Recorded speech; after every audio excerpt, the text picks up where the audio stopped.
அனைவருக்கும் வணக்கம். ஓம் பூச்சியாய ராகவேந்திராய சத்திய தர்ம ரதாய சபஜத்தாம் கல்ப விருஷாய நமதாம் காமதேனுவே ஸ்ரீ ராகவேந்திரருடைய பொற்பாதம் தொட்டு வணங்கி குரு வாழ்க குருவே துணை. நெட்சன் டிவி நேயர்கள் அனைவரும் எப்படி இருக்கீங்க? ரொம்ப நல்லா இருக்கீங்களா? எல்லாரும் எனக்கு ஆதரவு கொடுத்துக்கிட்டு இருக்கீங்க. ரொம்ப ரொம்ப சந்தோஷமாக இருக்குது.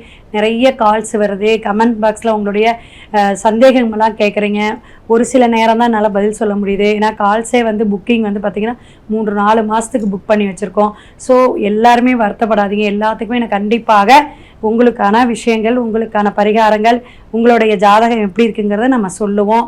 நிறைய பேருக்கு ஜாதகம் இல்லை அப்படிங்கிற ஒரு வருத்தமே இருந்தாலும் சோழி பிரசனம், வெற்றிலை பிரசனம் போட்டு நம்ம சுவாமியை நம்ம ரொம்ப சிறப்பாக நம்ம ஆஃபீஸ் வச்சுருக்கோம். அதில் நம்ம இறைவனிடம், அம்பாளிடம் நம்ம உத்தரவு கேட்டு உங்களுக்கு பலனை சொல்லுவோம். இப்போ இந்த குரு பெயர்ச்சி அப்படிங்கிறது 2026 கடகத்துக்கு உச்சம் பெற்று போகக்கூடிய அமைப்பு ரொம்ப ரொம்ப அற்புதங்களா 12 ராசிக்காரர்களுக்கும் சில ஏற்றத்தையும் சில மாற்றத்தையும் கொடுப்பாங்க. ஆனால் நிறைய பிரச்சனைகள் இருந்தால் அதை சால்வ் பண்ணுறதுக்கு நம்மளுடைய ஜனன ஜாதகத்தில் இருக்கக்கூடிய கிரகங்களுடைய அமைப்பு, இந்த கோச்சார கிரகம் எப்படி இருக்குது அப்படிங்கிற ஒரு விஷயத்தை வச்சு தான் நம்ம சொல்கிறோம்.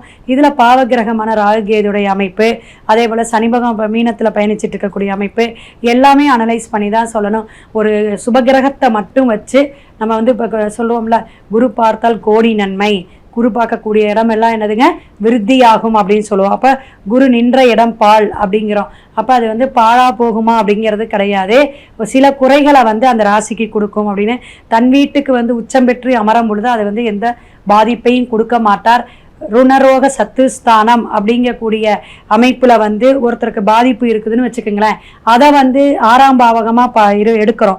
அப்போ அதில் இந்த குரு பார்க்கும்போது என்ன ஆகுனா அது கொஞ்சம் அதிகப்படுத்தி கொடுத்துட்டு போகும். அப்போ பார்த்தீங்களா, ஒரு குறையையும் அவர் ஒரு அதிகப்படுத்தி அதில் ஒரு நிறைவை சொல்லுவாங்கள்ல, தலைக்கு வந்தது தலப்பாவோட போச்சு அப்படிம்பாங்க.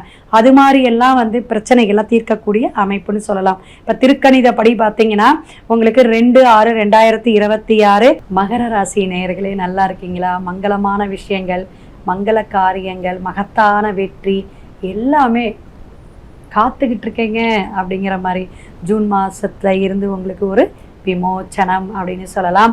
மகர ராசிக்கு அப்படிங்கும்போது உங்களுடைய இடமே பார்த்தீங்கன்னா காலசக்கரத்துக்கு 10ஆம் பாவம் ஜீவனஸ்தானம் அப்படின்னு சொல்லக்கூடிய இடமாக இருந்தாலும் குரு உச்சம் பெற்று அற்புதமாக ஆனந்தமாக கலத்தரஸ்தானத்தில் அமர்றாருங்க. அப்படி அந்த கடகத்தில் அமரக்கூடிய அமைப்பு 12க்கு 3ஆம் இடத்துக்கும், 12ங்கிறது விரயஸ்தானத்துக்கு உரித்தானவர், 3ஆம் இடங்கிறது முயற்சி ஸ்தானத்துக்கு உரித்தானவர்.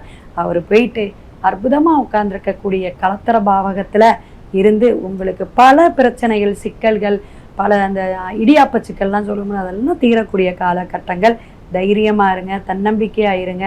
உடல் ஆரோக்கியம் நல்லா இருக்கும். கழுத்து வலி, கை வலி, கால் வலி, ஏதாவது வயிறு சம்பந்தமான பிரச்சனைகள், மருத்துவ செலவு இது மாதிரி இல்லைங்க அப்படிங்கிற புலம்பல்கள் எல்லாமே தீரக்கூடிய காலகட்டமாக மகர ராசிக்கு இருக்குதுங்க. 5ஆம் பார்வையாக 11ஆம் இடத்தை பார்க்குதுங்க. லாபமோ லாபம். எந்த தொழில் வேணாலும் செய்யுங்க, விருத்தியாக செய்யுங்க, நல்லா செய்யுங்க. உங்கள் ஜாதகத்தை நல்லா பார்த்துட்டு செய்யுங்க.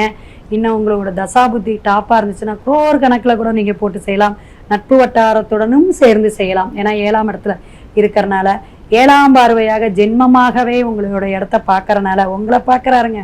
அப்போ சனி தோஷமெல்லாம் விலகக்கூடிய அமைப்பு. 7.5 சனி தான் விலகுனாலும் இங்கே அப்படியே மங்களம் பாடுறாரு. இன்னமும் கஷ்டமே கிடையாது. 7-8 வருஷமாக போராடிய போராட்டங்கள் எல்லாமே தீர்வுக்கு வரக்கூடிய அமைப்பு. உயர்வான அந்தஸ்து, பதவி, ஒரு எல்லா விஷயமும் இருக்கும். அதே போல் அரசியலில் இருக்கிறவங்களுக்கெல்லாம் ஒரு அந்தஸ்து கிடைக்கும். புகழாரம் கிடைக்கக்கூடிய காலகட்டமாக இருக்குது.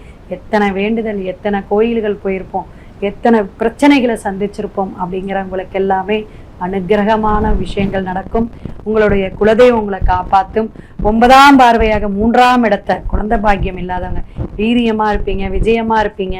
இந்த தொழில் சார்ந்த பிரச்சனைகள் தீரதை விட நீங்கள் இந்த புகழ் சார்ந்து தேடுறீங்க பார்த்தீங்கன்னா அதெல்லாம் சக்ஸஸ்ஸு. ஒரு சினிமா துறையில் இருக்கீங்க, உங்கள் படம் கண்டிப்பாக ஓடிடும். ஒரு கலைத்துறையில் இருக்கீங்க, உங்களுடைய பேரும் புகழும் வெளிநாடெல்லாம் போய் பரவக்கூடிய அமைப்புக்கு நிறைய விஷயங்கள் நீங்கள் ரெடி ஆகிக்கணும், சுறுசுறுப்பாக இருக்கணும். அதுங்களையும் தெரிஞ்சுக்குங்க. அப்போ ஒரு பாசிட்டிவான விஷயங்கள் நம்ம நடக்க போகுதுன்னா ஆட்டோமேட்டிக்காக அது நமக்கு எனர்ஜி ஆயிரும்.